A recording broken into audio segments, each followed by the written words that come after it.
BNP মাইর খাইল আওয়ামী লীগের হাতে, এটা কোনো কথা? আসসালামু আলাইকুম। নোয়াখালীর তুন শুরু হয়ে গেছে, মাইকে ঘোষণা দি হিডাহিডি হয়েছে, ইচ্ছা মতো হিডাইছে। নোয়াখালী থেকে শুরু হইল, এটা মাইনা নেওয়া যায়? বলেন, ক্ষমতায় কারা? বিএনপি ক্ষমতায়, আর আওয়ামী লীগ তাদেরকে পিটায় মাইকে ঘোষণা দিয়া। ন্যাক্কারজনক ঘটনা। আহত হয়েছে ভাই, কেউ কেউ বলে 18 জন, কেউ কেউ বলে 10 জন, তবে একজনের অবস্থা খুব খারাপ দেখছি। কেন, কি কারণে? ভয় ডর নাই, কিন্তু মানুষের মধ্যে এখন আর ভয় ডর নাই। কেউ কাউকে ভয় পাচ্ছে না, পুলিশকেও ভয় পাচ্ছে না। হ্যাঁ, চোর পুলিশকে ভয় পাচ্ছে না, ডাকাত পুলিশকে ভয় পাচ্ছে না, সাধারণ জনগণও দেখবেন রাস্তাঘাটে পুলিশের সাথে তর্কে নাইমা যায়। হ্যাঁ, সামান্য একটা কিছু হয়েছে, ওইটা নিয়েই তর্ক। চিনেন আমারে, আমি কোন দল করি, আমার ভাই অমুক, এইসব হুমকি ধামকি। কেন এই পরিবেশ তৈরি হইলো? এরকম পরিবেশ তো ছিল না। হ্যাঁ, ছিল না ভাই। গত 18 মাসের দিকে তাকান, ছিল, কিন্তু এতটা খারাপ ছিল? কি ছিল? শুধু আন্দোলন আর আন্দোলন যমুনার সামনে। হ্যাঁ, খালি যমুনার সামনে দেখতাম প্রত্যেক সপ্তাহে 7 দিন ওই মিছিল আর মিটিং, সপ্তাহে 7 দিন মিটিং মিছিল যমুনার সামনে, এগুলা দেখে আসছি। কিন্তু বর্তমানে যে ভয়াবহ অবস্থা, এইটা কি দেখছেন? তার মানে কি ডক্টর ইউনূসকে ডরাইতো? হ্যাঁ, নিশ্চয়ই ডরাইতো। নাইলে আওয়ামী লীগ এখন যেটা করতেছে, যারা ক্ষমতায় আছে, যারা সরকারে আছে, তাদেরকে ধরে পিটাই দিতেছে, এরকম সাহস তো দেখাইতে পারে নাই গত 18 মাস। একটু কল্পনা কইরা দেখেন, একটু চিন্তা কইরা দেখেন তো, এরকম হয়েছে? কারণ একটা ভয় কাজ করছে। ভয়টা কিসের? ডক্টর ইউনূসের তো কোনো দল ছিল না। যেমন তারেক রহমান সাহেবের যত বড় দল, বা শেখ হাসিনার যত বড় দল, উনার তো কোনো দল ছিল না। একটা দল গঠন করছে, যার নাম দিয়েছিলাম আমরা কিংস পার্টি, এনসিপি। সেটা তো অনেক পরে। ডক্টর ইউনূসের পিছনে তো এই আওয়ামী লীগের মতো, বিএনপির মতো দলের কেউ ছিল না। তারপরও কেন ভয় পাইছে? কারণ কি ছিল? দল ছিল। ভয়টা পাইছে কেন জানেন? এই যে সবাই বইলা বেড়ায় না, তৎকালীন সরকার ছিল মৌলবাদী সরকার। ডক্টর ইউনূসের পিছনে দল না থাকলো, তার একটা ট্যাগ ছিল, কিন্তু সেটা কি? মৌলবাদী সরকার। পার্শ্ববর্তী দেশের মিডিয়া সারাদিন চিল্লাইতো মৌলবাদী মৌলবাদী। কেন মৌলবাদী বলতো? কারণ সবাই মনে করত এনসিপি তো আছেই, জামাতে ইসলাম আছে, ছাত্র শিবির আছে, তার মানে কি জুলাই গণ অভ্যুত্থানের সাথে যারা জড়িত, তারা ডক্টর ইউনূসের পিছনে আছে। এই আছেটা প্রমাণ হয়েছে কোন দিন জানেন? প্রথম এই সচিবালয়ের মধ্যে যায় আনসাররা যখন বিদ্রোহ ঘোষণা করলো, পুলিশ সরাইতে পারতেছিল না। তারপরে কিন্তু এই যে এনসিপি বা এই ছাত্র শিবির, এই দলটা যায় কিন্তু ওই আনসার বিদ্রোহীদেরকে ওইখান থেকে তাড়াইছে, একদম ভাই বাইরে বাইরে খেদাইছে। তার মানে কি এই ক্ষমতাটা তার ছিল, যার জন্য একটা ভয় কাজ করত। এখন কেন তাহলে ভয় কাজ করে না? এখন তো নির্বাচিত সরকার, সবাই তো বলছে নির্বাচিত সরকার আসলে ডক্টর ইউনূসের আমলে যেটুক অশান্তি ছিল, ওই অশান্তি ধুইয়া মুইছা চইলা যাবে। নতুন সরকার আসলেই, নতুন সরকার তো আসলো, নির্বাচিত সরকার তো আসলো, তারপরও কেন আজকে এই অবস্থা? অবস্থা কিন্তু আগের চেয়ে অনেক খারাপ, এটা আপনারা নিশ্চয়ই স্বীকার যাবেন। সোশ্যাল মিডিয়ায় গেলেই বোঝা যায় চারিদিকের বিভিন্ন রকম অঘটন ঘটতেছে। কিন্তু নোয়াখালীতে যেটা ঘটলো, এটা কিন্তু শুভ লক্ষণ না। এটা একটা অন্যরকম বার্তা দিয়ে দিল কিন্তু। কারণ তারা কারে পিটাইছে? যারা সরকারে আছে তাদেরকে পিটাইছে। ওইখানে কিন্তু পুলিশ ছিল, র্যাবও ছিল নিশ্চয়ই, কিন্তু কেউ তো কাউকে বাঁচাইতে পারলো না। আর ঘটনাগুলা ঘটা শুরু হইলো কখন থেকে? ঈদের পর থেকে। ওই যে একটা টাইমে আমরা শুনতাম না, ঈদের পরেই আন্দোলন হবে, সেটা নিয়ে অনেক ট্রল হইতো, কিন্তু আওয়ামী লীগ কিন্তু সেটা ভুল প্রমাণ করে দিল।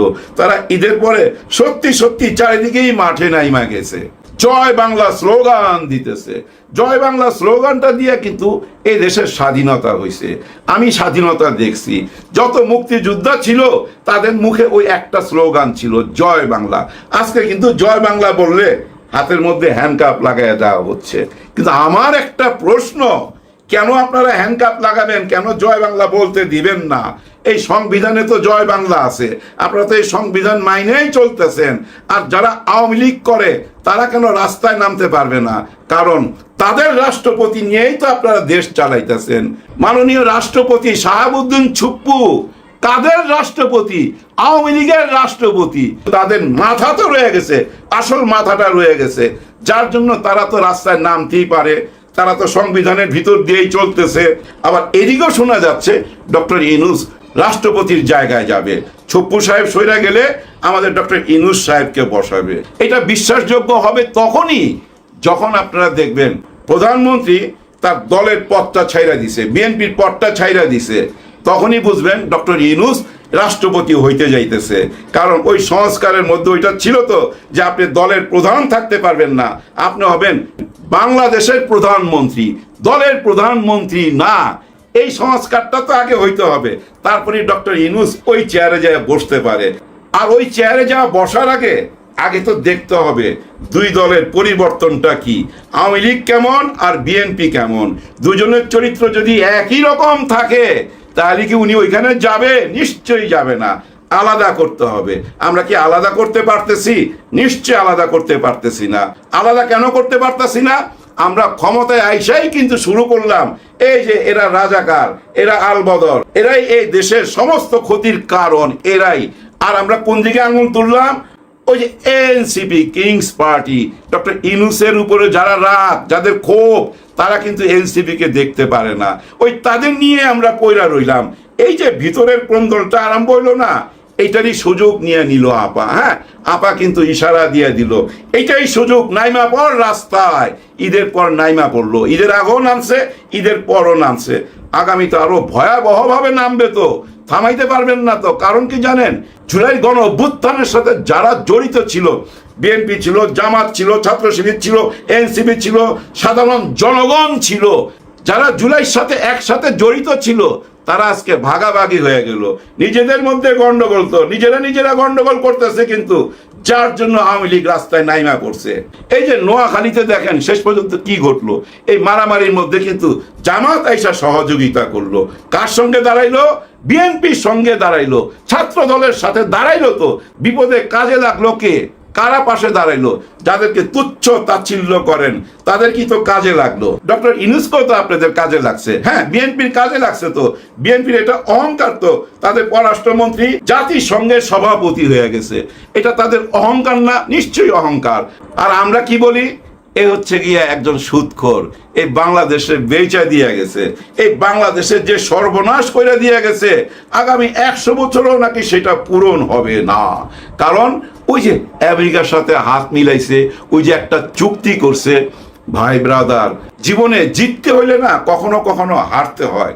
হ্যাঁ, আপনি যদি না হারতে শিখেন তাহলে জীবনও জিততে পারবেন না। দেখেন, শেখ হাসিনা কিন্তু কখনোই হারতে শিখে নাই। হার কি জিনিস শেখ হাসিনার ডিকশনারিতে ছিল না, আর ছিল না বলেই কিন্তু জিততে পারলো না। শেষ পর্যন্ত তাকে পালায়া যাইতে হইলো, ইতিহাস রচনা করলো একটা। ইতিহাসের মধ্যে এরকম ঘটনা নাই তো বাংলাদেশের স্বাধীনতার পর থেকে এই পর্যন্ত যে প্রধানমন্ত্রী পালায়া চলে গেছে। কারণ উনি কখনো হারতে চায় নাই, সব সময় ঘাওরামি করতো, আমি যা বলুম তাই হবে, আমাকে পাওয়ার দিতে হবে। উনি তো কোনোদিনই হারবে না কারো কাছে, যার জন্য ফাইনালি হাইরা গেল। দেখেন, সীমান্তে অশান্তি, দেশের ভিতরে অশান্তি, ভুল রাজনীতির কারণে। হ্যাঁ, ভুল রাজনীতির কারণে মানুষ এখন আইন হাতে তুলে নিতেছে। আমি গত 2 দিন আগেও দেখলাম এক মাদক ব্যবসায়ীকে আইনা সবাই বসছে, গ্রামের সবাই বসছে, না হলে ওইখানে 500 লোক হবে। ওরে ভাই, ঠিক মতো বাঁধছে, বাইন্দা এই পায়ের পাতার মধ্যে ইচ্ছা মতো বাইরাইতেছে, আইন হাতে তুলে নিতেছে। আজকেও দেখলাম একজনের বাড়ি ঘরের ভিতরে ঢুইকা সবকিছু বাইর করে আগুন দিয়ে জ্বালাই দিতেছে। কারণ সে হলো মাদক ব্যবসায়ী। জনগণ আইনের কাছ থেকে বিশ্বাস হারায় ফেলছে। তো কারণ এসব মাদক ব্যবসায়ীদেরকে বহুবার ধইরা দিছে, ওই থানায় দেয়, থানা থেকে কোর্টে যায়, আবার দেখে 40 দিন, 2 মাস, 1 মাস পর ওই এলাকায় ঘোরাফেরা করতেছে, তার সাহস আরো বাইরে যাইতেছে। যারই ধরবেন দেখবেন 10টা 12টা করে মামলা। তারা কিভাবে বাইর হয়? এরকম প্রশ্ন থেকে মানুষ এখন আইন হাতে তুলে নিতেছে। ভাই ব্রাদার, একটা মূল্যবান কথা কয়ে বিদায় নেবো ভাই, বিদায় নেবো। আপনি যদি একটা জুতা পরেন এবং কংক্রিটের উপর দিয়া, ধুলাবালির উপর দিয়া হাইটা যাইতে পারবেন, কোনো অসুবিধা হবে? বিন্দু মাত্র অসুবিধা হবে না। কিন্তু একটা ছোট্ট ইটের কণা, একদম ছোট্ট, আপনার ওই জুতার মধ্যে যদি আমি দিয়ে দেই, আপনি 2 কদমও আগে বাড়তে পারবেন না। কারণ আপনার পা যখন জুতার সাথে ঘষা খাবে, ওই কণায় চান্দির মধ্যে এসে লাগে, তো ওই ব্যথা ওই চান্দির মধ্যে লাগে। তার মানে কি জানেন, বাইরের কেউ আপনার কোনো ক্ষতি করতে পারতেছে না। ক্ষতি করতেছে কে? আপনার নিজের দুর্বলতা। ওই যে কণাটার মতো বাইরে থেকে যখন জুতার ভিতরে চলে গেল, তখন আর 2 কদম হাঁটতে পারতেছে না। ঠিক তেমনি ওই কণার মতো যদি আপনার কোনো দুর্বলতা থাকে, তাহলে কিন্তু আপনি আগে বাড়তে পারবেন না। কেন এই কথাটা বললাম? এই জন্য বললাম, গত 15-16 বছর, 18 বছর আমরা কোনো নির্বাচন পাই নাই। এবারই আমরা একটা নির্বাচন দিছি এবং নির্বাচিত একটা সরকারকে আনছি। এত বড় সরকার, এত বড় সরকারের মধ্যে একজন রাষ্ট্রপতি ওনারা আয়োজন দিতে পারে নাই। কিসের এই দুর্বলতা? হ্যাঁ, ওই যে কইলাম না, নিজের ভিতরের দুর্বলতাই আপনাকে 2 কদম আগে বাড়তে দিবে না। ওই যে জুতার ভিতরের কণার মতো। এই কিসের দুর্বলতা? দেখতেও তো ভালো লাগে না। দেখতে কি ভালো লাগে? এই রাষ্ট্রপতি যেদিনই সংসদের প্রথম ভাষণ দিছিল, সেটা নিয়ে কত রকম কাণ্ড ঘইটা গেল। বিরোধী দল বাইরে চলে গেল ওয়াক আউট কইরা। দেশের মানুষ হা হা রিয়াকশন দিল। সবাই মনের মধ্যে একটাই প্রশ্ন, এত বড় দলের মধ্যে একজন রাষ্ট্রপতি নাই, এই কিসের দুর্বলতা? তাহলে কি এটা ধরে নেওয়া যায় যে কেউ একজন বুদ্ধি দিছে, দেখো ওনাকেও রাইখা দাও এবং আওয়ামী লীগকেও পুনর্বাসন করো এই দেশে, এইটুক বাবা কইরা দাও, না এলে তো চলে না। কারণ আমার কাছে আইসা ঠাঁই নিছে, তাকে তো একটা কিছু দিতে হয়, এইটুক কইরা দাও, তোমার পাশে থাকুম। এরকম কোনো দুর্বলতা থাকলে আগে বাড়তে পারবেন না তো। হ্যাঁ, আগে বাড়তে পারবেন না। সমস্ত দুর্বলতা ঝাইরা ফেলেন। নতুন বাংলাদেশ দেখতে চাই। ভাই ব্রাদার, আপনার যদি ফোড়া হয়, ওই ফোড়ার যদি মুখ না গাইলা দেন, তাহলে কিন্তু এটা ভিতরে যায় ঘা হয়ে যেতে পারে, পুজ হয়ে যেতে পারে, পোকা ধরতে পারে আপনার পায়ের মধ্যে। যার জন্য ওই ফোড়ার মুখটা গাইলা দিতে হবে। এখন পুরো বাংলাদেশটা একটা ফোড়ার মতো হয়ে আছে। এই ফোড়ার মুখটা গাইলা দেন, পুজটা বাইর করে ফেলেন, তাহলে শান্তিতে থাকতে পারবেন। সবার জন্য